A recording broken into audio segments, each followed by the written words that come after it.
Today's episode of In Clear Focus is a conversation we first published in March of this year. Our guest is Michael Solomon, who discusses his book, The New Chameleons. Especially relevant because Big Eye will be publishing the results of our new national study later this month, examining how shopping behaviours have changed and what customers most want from brands today. Enjoy this encore episode with Michael Solomon. There are a lot of very, very fundamental assumptions we make about the way we categorize people that no longer work in terms of how we think about customers and, more importantly, how they think about us as marketers. You're listening to In Clear Focus, fresh perspectives on the business of advertising, produced weekly by Big Eye. Hello, I'm your host, Adrian Tennant, VP of Insights at Big Eye, an audience-focused, creative-driven, full-service advertising agency. We're based in Orlando, Florida, but serve clients across the United States and beyond. Thank you for joining us. Several episodes in this season of the podcast have focused on industries that have seen significant growth during the pandemic, due in part to changing patterns of consumer behavior. However, not all changes in behaviours are due to COVID-19, but rather a reflection of trends that have been accelerating for some time. Understanding consumer behaviour is a through line for In Clear Focus, and today we're going to discuss why classifying groups of consumers using traditional segmentation and targeting methods is increasingly challenging. But the flip side is that insight derived from an outlier in research data could unlock the next big opportunity. Our guest this week is the author of the recently published book, The New Chameleons: How to Connect with Consumers Who Defy Categorization. Michael Solomon is a consumer behavior psychologist, a marketing professor, and an international speaker.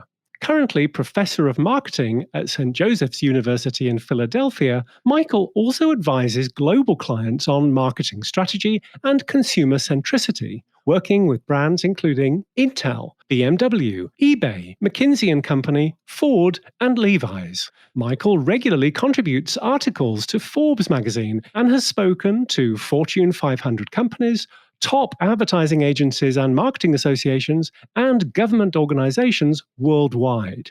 And if you've taken a marketing course anytime since the early 1990s, it's quite likely that you're already familiar with Michael's work, since he's the author of the leading textbook on consumer behavior, now in its 13th edition. Today, Michael is joining us from his home office in Philadelphia. Michael, welcome to In Clear Focus. Adrian, thanks so much for having me today.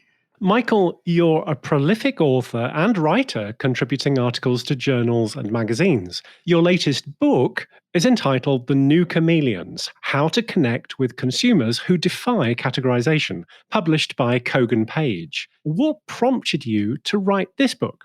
I often get asked to give speeches about trends in consumer behavior, as you mentioned earlier in your kind introduction. And as I put these together, what I started to see is that there are some huge disruptions going on in the consumer behavior marketplace. And I don't think that that would be news to any of your listeners. But I began to realize that not only are there disruptions going on, but we're even looking at fundamental changes in terms of how we think about customers and, more importantly, how they think about us as marketers. And so as I started to dive into this, I realized that, in fact, there are a lot of very, very fundamental assumptions we make about the way we categorize people that no longer work. And these assumptions really inform almost all marketing strategy, because this is what, and mea culpa, I teach this to my students, some of the basic concepts that we teach worked very well back in the middle of the last century, but they haven't really been substantially updated today. And so I felt like it was time to maybe try to do that. And I figured I would write a book to talk about it. And so I did. So, Michael, why are today's consumers like chameleons? Well, as you know, a chameleon is a reptile that changes color to adapt to its environment. And so it's very malleable. It adapts to what's going on around it. It also apparently adapts to its own mood. So it's kind of like those old mood rings we used to have. Remember those that change color according to your mood? And so I thought that was a very good metaphor, because today we really are like an animal that changes its colors very, very frequently. By color, I refer to our identities, our social identities, how we think about ourselves, the aspects of ourself that we want people to know about. And so sociologists have long talked about this notion of having multiple selves. When you're in a business environment, that's one part. When you're playing the role of devoted parent or child, that's another, and on and on. And much of consumer behavior is oriented around that. In other words, in every one of these identities, we have certain goals that we want to reach. One of the main functions of a good advertisement is to show people how your product or service will get them closer to that goal. So the chameleon metaphor reminds us that unlike the old days, back in the 40s, 50s, 60s, where we talked about these very large, relatively unchanging blocks of people who could be counted upon to behave in pretty similar ways. Today, you can just throw that out the window, because consumers are much more proactive. They're looking for new identities. They're looking to experiment. And as they do that, so to speak, they change their colors, because they alter the constellation of products and services that they choose to express that identity. In the book, you identify and discuss 7 fundamental oppositions or dichotomies that are either headed toward obsolescence or already obsolete.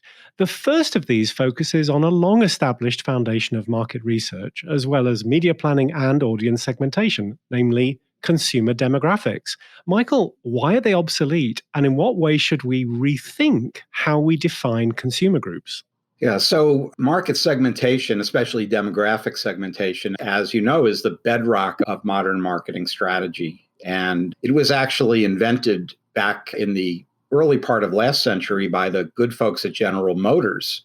And they were actually responding to, I think, in some way to Henry Ford's assertion that his customers could have a car in any color they wanted as long as it was black. And I love to tell that story because that was the impetus for them to start to think about divisions, Chevrolet versus Cadillac and so on, and largely based on income segmentation. But it reflected a really, for the time, a pioneering realization that not everybody in the market is the same. We're not all identical.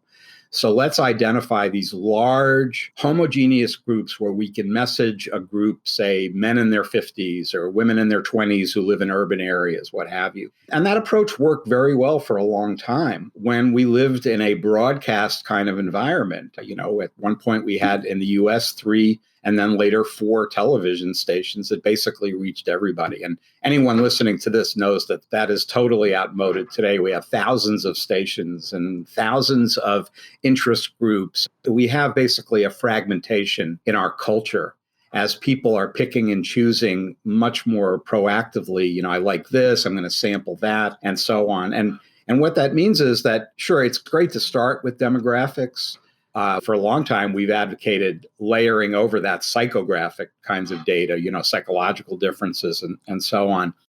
But I think even that doesn't capture the nuances that we often pick up today. And so I think in many cases, it makes more sense to talk about so-called markets of one, where, especially in the online world, we are able to customize and personalize the messages and the products to some degree that every individual gets. That's a very, very powerful tool.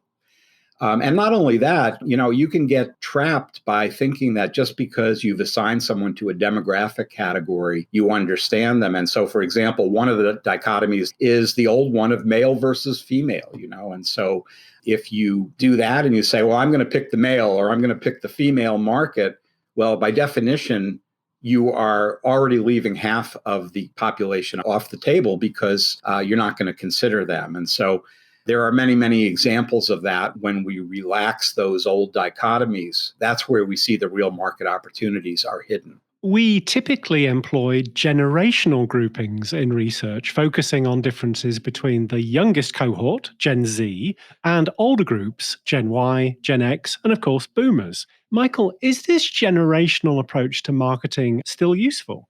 Clearly, as a rule, young people are different from old people, but you can get hemmed in by this. I know that there's a lot of successful age-related marketing strategies out there, but you have to tread a little carefully because our cultural definitions of what it means to be a certain age are changing very rapidly. And so when we talk about older consumers, for example, and this is perhaps a separate topic, how the advertising industry has largely overlooked people who are over 30 or 40, even though ironically they have far more spending power than anybody else. Or I should say we have.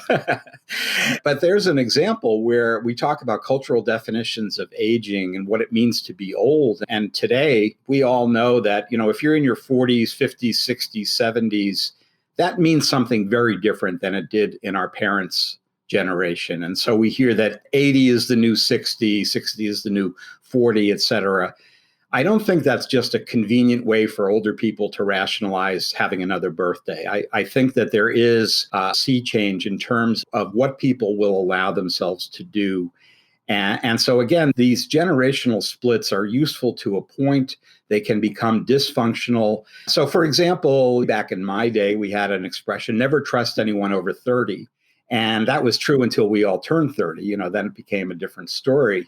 But that implied that there was a big divide, for example, between, let's say, children and their parents. And so the parents were almost kind of the enemy, if you will.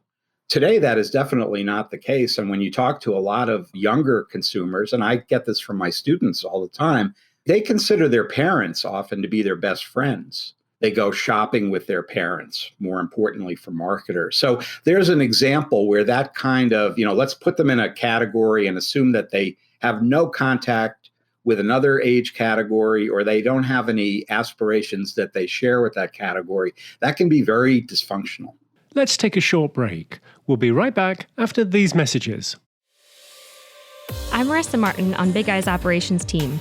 Every week, Big Eye's podcast, In Clear Focus, explores how consumer behaviors are evolving as a result of COVID-19. From the influence of Generation Z, with its interest in social and environmental issues, to the fast-growing Hispanic market and the opportunity it presents, Big Eye interprets signals from primary and secondary research, identifying the trends driving consumer spending today and those that will have the greatest impact tomorrow. If you'd like to put Big Eye's research-backed, data-driven insights to work for your brand, please contact us. Email info@bigeyeagency.com. Big Eye, reaching the right people in the right place at the right time. Today's shoppers are more informed, connected, and demanding than ever before. A lot of people who never would have thought to order groceries online have seen the light, and I guess they're going to continue to do that. When it comes to influencers' recommendations and the way that you as a consumer feel connected to that influencer, it's very similar to getting a recommendation from a family member or a friend. The widespread adoption of online shopping during the pandemic has heightened consumer expectations and challenged retailers to reimagine the customer experience to entice people back to physical stores. It's clear that customer habits have solidified, and to me, that means the digital conversion funnel needs to be working well from top to bottom, and your organization needs to know what levers to pull to convert better step to step. E-commerce is growing exponentially faster on a percentage basis than physical retail. And so it's quite likely that as early as 2033, we may find that 50 or more % of our consumption is being performed online and or by subscription. Retail disrupted. What US shoppers want from brands today. A new report from Big Eye, coming soon. Welcome back. I'm talking with Michael Solomon, consumer behavior expert and author of the book The New Chameleons, How to Connect with Consumers Who Defy Categorization. A theme you explore in the book is the move away from a linear path to purchase. Michael, is the traditional marketing funnel dead? And if so, what's replaced it? It's a very, very complicated ecosystem out there. For 50, 60, 70 years, we've thought about the decision-making process, and I mean this more generally, not just marketing, but how, in terms of how psychologists understand decision-making, we've looked at it in a linear fashion where there's a fairly well-defined set of steps that decision makers go through. starting with awareness of the problem and then searching for a solution, searching in the environment, narrowing down the options, making a choice, and then evaluating the quality or the outcome of that choice. Furthermore, we usually think in terms of a solo decision maker who's going through these steps largely alone. Well, neither of those things are happening today. In the first place, we're not just getting information on demand when we need it. We're being hit by a fire hose of information that's constantly coming at us. So today's consumer is really on 24/7, whether or not they're in active decision-making mode. They're getting updates from their networks that are telling them, oh, you ought to check this out. I just bought this blush. It's really terrific. Take a look at this pair of basketball shoes, what have you. And so it's much more of a circular process where people are constantly scanning and getting updates from their network. I think of it as more of a hive mind. And if any of your listeners are Star Trek fans, you may remember the Borg. They were constantly assimilating other decision makers and other types of people. And so that linear process really is not nearly as ubiquitous as it was. And furthermore, we're clearly not solo decision makers because so much of our efforts to evaluate products today are happening before the fact. So to me, one of the big ironies of the internet age is, it's supposed to make our lives so much simpler by sorting through all this information, giving us this information to begin with. But the reality is that we often are working harder to make even very simple decisions. And why is that? Google refers to this as the ZMOT, the zero moment of truth. When are people finally committing to the purchase? And what you find is that they tend to be committing much later in the process because they're doing a lot of homework beforehand, and one of the trivia questions I love to give my students, I'll share it with your audience, is, we know that Google is the biggest search engine in the world. What's the second biggest? And they'll usually say something like Bing. Well, the answer is YouTube. And the reason for that, I think, is that in many cases, people are calling up videos of peers when they want to know, I'm thinking about buying product X. What is your experience with it? So we're calling up YouTube videos, we're reading reviews, we're querying our network on Facebook and other platforms until we finally get to the point where we're taking a lot of their direction as we make a decision. And so ironically, by the time a customer enters a store, and I mean either offline or online, they often actually know what they're going to buy already. They're just there to see if they can get it at a good price. So for retailers, again, offline or online, who think that they're going to make a sale because the customer walks in and they can do a sales pitch and steer them one way or the other, they may find that that's actually a harder slog because the customer already has gone through so much of that process before. So it's not like the old days where we have our 5 reliable steps of decision making. Customers are often our best resources when it comes to new product development and, of course, research. But you feel that marketers need to look beyond the traditional twin pillars of quantitative and qualitative research if we want to gain fresh consumer insights. Is that correct?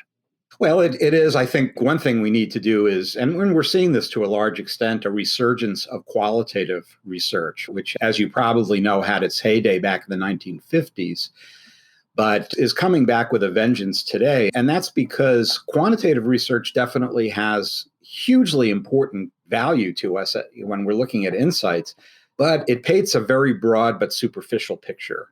And so it tells us the what, but it doesn't tell us the why. When we talk about our customers, this is one of those dichotomies that I discuss at length in the book, producers versus consumers. For many companies, it's almost like they're in a castle and there's a moat, and they want to keep the consumers out of the castle until they're ready to let down the drawbridge, meaning that the product is now perfect, so to speak. But we know that actually this can be a huge mistake. Software developers were the first to tell us this because they're always asking the users of the code to help them debug it. And so companies like Microsoft have known this little secret for years. They save millions of dollars a year in their insights budget because they recruit programmers for free who are more than happy to tell them where they screwed up. And by continually revising and making those corrections, they come up with a better product, they save money, and they involve those customers as co-creators in the process. So it's not enough just to ask customers whether or not they like what you're selling. It can be very valuable to bring them in prior to that and say, this is what we're thinking about doing. What would you do here? Rather than presenting them with a fait accompli and just asking them on a 7-point survey whether they're likely to buy it or not. So we really need to be methodology agnostic. One thing I've seen over the years, and perhaps you've seen this as well, is that when people are well trained in a methodology, they want to use it for everything. So they become what I call a hammer in search of a nail. And the reality is that depending on the particular context, on the needs that you have for your insights program, there may be other tools out there, perhaps in addition to or even instead of what you're normally using. And so it's often good to at least, for example, triangulate, all things equal. If you can get 3 readings, then, if you get 2 data points that are widely discrepant, you don't know which is probably more accurate. But at least if you get 3 and 2 of them are together, it's more likely that you've identified the correct direction. You also identify a move toward renting or leasing in preference to owning. Metro dwellers will be familiar with models like Zipcar, but what other categories do you see reflecting this change in consumer behavior? It's been fascinating as the so-called sharing economy has exploded, dampened a little bit with COVID, but I suspect it will come roaring back. It's amazing to see what people aren't exchanging with one another, and it's hard to find things. I've seen that, first of all, people, younger people in particular, are not as interested in rites of passage like owning a car. And so you see that the rate of 16 or 18-year-olds getting driver's licenses in the US is going way, way down. Home ownership, obviously there are financial reasons for this, but a lot of people are preferring to rent rather than own. But even when we get into everyday products, we talk about companies like Rent the Runway, for example, or Bag, Borrow, or Steal. They have introduced a new model where many people, younger people, are not even owning stuff in their closet. They're just leasing it. But it goes beyond that. So for example, there are many sites where, let's say that you need a drill. When you think about a lot of the products that we buy, it's very economically inefficient. So let's say you buy a power drill. I don't know why I'm using that example because my wife doesn't allow me near power tools. But let's say you're buying a drill and let's just say it costs $100. The average homeowner is going to actually use that drill for 1 hour over the life of that drill, and you're paying $100 for it. And that's true for many of the things that we own. We only use them sporadically. And so you see all these peer-to-peer websites popping up where, in fact, you can lease a power drill for $8. You use it for an hour, you give it back, you've just saved $92. And so there's really almost no limit to what you can rent out. And of course, people are renting out their homes, obviously, with Airbnb, et cetera. But even the everyday stuff. My daughter is in her early 30s. She tells me that she probably owns about 1/3 of the clothing she wears to work. The rest of it is rented. Michael, which consumer behaviors that were accelerated during the pandemic do you expect will be part of our new normal when COVID-19 hopefully is less of a concern? Well, the first and most obvious one is a continued gravitation to online buying. That's a no-brainer, I think. What happens in situations like this is that people who are normally frozen, and we know that consumers tend to be really set in their ways. It can make you crazy if you're a new brand trying to break in, just to get people to alter their routines. When something really major happens, like this pandemic, that creates opportunities for lesser known solutions to get a shot, And so, for example, a lot of people who never would have thought to order groceries online have seen the light. My guess is they're going to continue to do that. So that's an easy one. Another one, I think, is automation. If I go into a bricks and mortar store, and either I'm checking out, contactless checkout, or in some cases being waited on by a robot, which is starting to happen. Everything from, let's say, Home Depot is experimenting with them on the sales floor. A big bank in Japan was one of the pioneers. They have a robot who waits on customers. His name is Pepper for some reason. And people were kind of squeamish about that, but now I guess they figured out that computers don't get the same kind of virus that we do. And so it's a lot safer. And so I think retail automation is another example of something that will continue when we get into the new normal. You obviously remain very connected with current and emerging marketing practices. During your research for the new Chameleons, were there any data points you came across that really surprised you or led to an insight that helped a client solve a strategic challenge?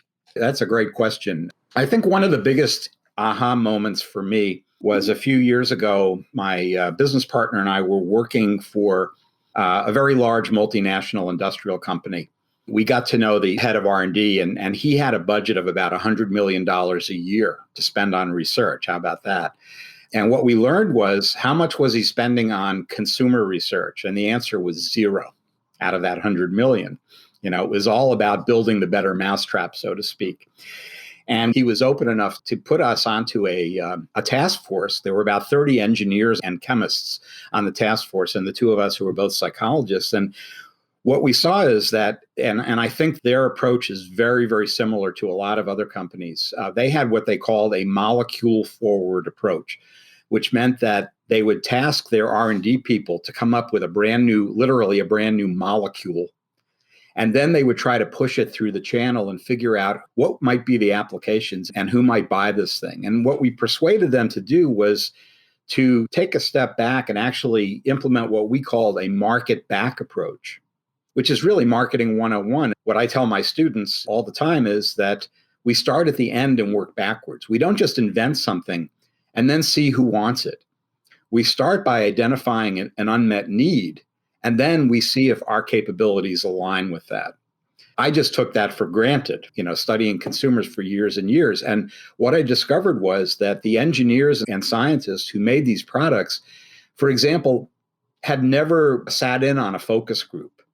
And when they actually watched end consumers talk about these particular products that they made, it absolutely blew them away. It was the best thing they'd ever seen. They thought it was terrific because no one had ever put them in a position of thinking about the situation from the point of view of the end user rather than, some industrial capability in the channel. So that led them to some strategic changes that resulted in creating some new applications for their chemicals that had never occurred to them before because the engineers hadn't thought of them, but end consumers did. It really opened me up to understanding this gap between producers and consumers that we often have. And yet again, those consumers are the lifeblood of what we all do. If we don't have them, if we don't meet their needs, I don't care what a great molecule you make, you're out of business. And I wish more companies would adopt that philosophy. Michael, if In Clear Focus listeners would like to learn more about you, your books, articles, and speaking opportunities, where can they find you? Well, they're welcome to go to my website, which is michaelsolomon.com, or drop me an email. It's very easy, michael@michaelsolomon.com. And of course, they can find my book, The New Chameleons, or other books at Amazon or wherever you buy books. So I appreciate it, Adrian. Michael, thank you very much for being our guest this week on In Clear Focus. My pleasure. It's been fun. You'll find a transcript with links to the resources we discussed today on the In Clear Focus page at bigeyeagency.com. If you enjoyed this episode, please consider following us on Apple Podcasts, Spotify, Google Podcasts, Amazon Music, Audible, YouTube, or wherever you listen to podcasts. Thank you for listening to In Clear Focus, produced by Big Eye. I've been your host, Adrian Tennant. Until next week, goodbye